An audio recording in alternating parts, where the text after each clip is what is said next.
The email said, mandatory check-in. Neutral subject, no warning signs, but after 16 years in the same company, you learn to read between the lines that I walked into conference room B at 9 o'clock sharp, the blinds were drawn, inside sat Claire from HR and my manager, Doug, both had the look of people about to detonate something they didn't build. Alex, Claire began, motioning to the chair, we appreciate you coming in, this won't take long. Doug cleared his throat, flipping through a thin folder. We're restructuring the Applied Systems division. After careful consideration, your role has been deemed redundant. Redundant that I designed the core predictive engine their platform runs on, filed patents, led the AI team, built the damn foundation that I nodded once, understood. They blinked. No protest. No scene, Claire continued, unsure now, you'll receive a severance package, details are in the envelope, and outplacement services if needed.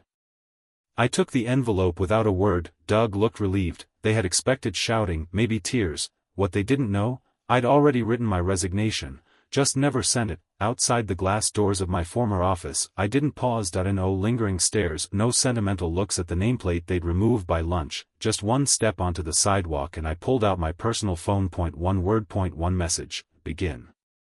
It had taken me months to prepare. When I first noticed the shift, when my update stopped making it into the roadmap, when I was cut from strategy meetings, I knew the clock had started ticking. They were phasing me out and they didn't think I'd notice, but I did more than notice. The original algorithm, I built it, but the enhanced version, leaner, faster, self-optimizing, I developed entirely off hours. On my own machine, with my own hardware, carefully separated from company resources. That distinction mattered. I ran a full IP audit. Triple-checked the contracts, their patent filing, incomplete, languishing in legal limbo. So I filed my own. I gathered logs, timelines, dev diaries, and architecture plans, all timestamped and traceable. I sent copies to a secure server and scheduled release protocols. Then, quietly, I reached out to one of their oldest rivals. Last week, I signed a private licensing agreement. Today, that handshake becomes public. They thought they erased me, but I was already building the next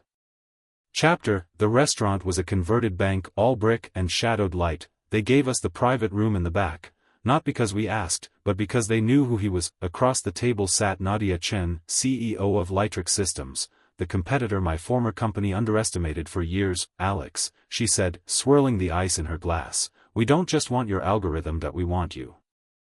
I didn't smile. Then we need to be clear on terms.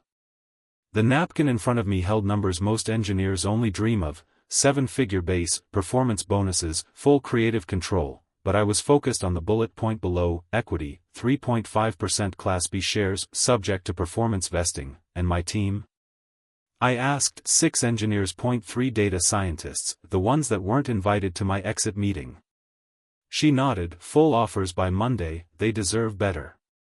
Beside us, the waiter slipped in, placed the check, untouched, and vanished. You built something that scared them, she said, watching me sign. Now let's use it to bury them.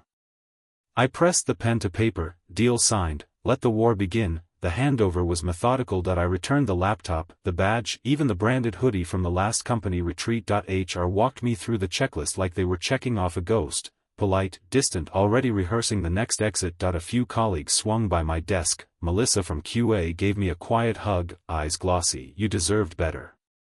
Dan from finance avoided eye contact entirely, and Victor, always ambitious, always watching, smirked. Tough break, man, guess no one's untouchable.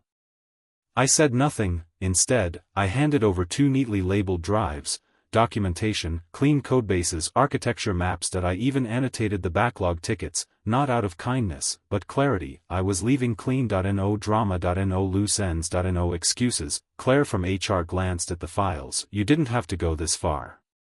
I looked her in the eye. Exactly.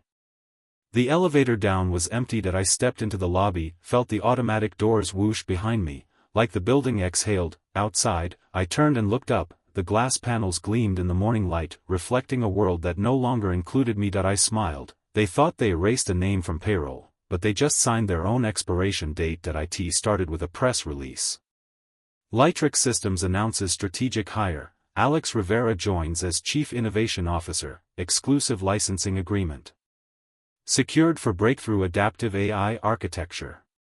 My phone buzzed before the headline finished loading, then buzzed again, and again, inside my old company, the mood turned surgical, emails flagged, urgent, meeting rooms double-booked, legal scrambling to understand how they'd let it slip away. By noon, they realized, the patent they never filed, the one tied to 80% of their future roadmap, wasn't theirs. It was mine, and now it belonged to their closest competitor. Screenshots leaked, investors asked questions, clients grew cold, emergency meetings were called. Doug, my former manager, paced in front of the board. How did we miss this? How did we let him go? Someone whispered, he told us everything was in the shared drive. Someone else added, he smiled on the way out. Calls came in, first from HR, then from legal, then from the CTO himself. I didn't pick up. Instead, I sat by the window of my new office, watching a storm I no longer had to stand in. Let them run in circles. I warned them, just not with words. By midweek, their tone changed, emails turned from frantic to formal. A message from Doug. We'd like to explore a mutually beneficial licensing arrangement. Let's talk. I didn't reply. My attorney did. The terms were clear: 7-figure annual licensing fee, full attribution to Alex Rivera as original architect, public acknowledgement of the technology's origin in every client-facing document, no exclusivity, ever. Their board balked. The CFO called it extortion. Legal said it was aggressive. But engineers were already warning, without the algorithm, key products would fail compliance within 60 days. Meanwhile, I wasn't waiting. My new office was alive. Whiteboards, prototypes, conversations that mattered. I handpicked the team, loyal, brilliant, overlooked, the ones who stayed late when no one asked. Now they had shares and a vision. Industry blogs lit up. Litrix bets big on ex-Veritas talent. I got a call from the IEEE. They wanted me to keynote. Back at Veritas, the debate dragged on. One executive said, if we accept, we look weak. Another whispered, if we don't, we go under. Funny thing about leverage, once you have it, you never raise your voice. 1 year later, the ballroom in San Francisco buzzed with camera flashes and the low hum of 1,000 conversations. I stood backstage at the Global AI Forum, straightening my jacket as the announcer read my name, visionary architect of the Reflex Engine. Chief Innovation Officer at Litrix Systems, this year's recipient of the Sato Prize for Applied AI.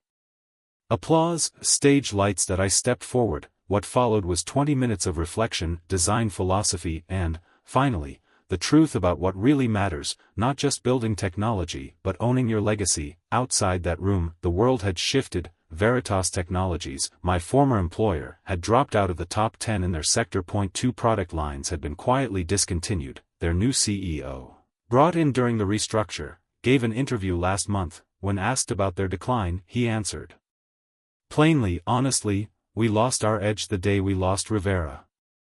That quote ended up framed in our office lobby. As the event wrapped, a waiter passed with champagne. I took a glass, walked toward the balcony overlooking the city. Below, the lights of Silicon Valley blinked like data signals on a clean board. I raised my glass, not to revenge, not to ego, but to something far better, to building something they can never take away. To my name written in code.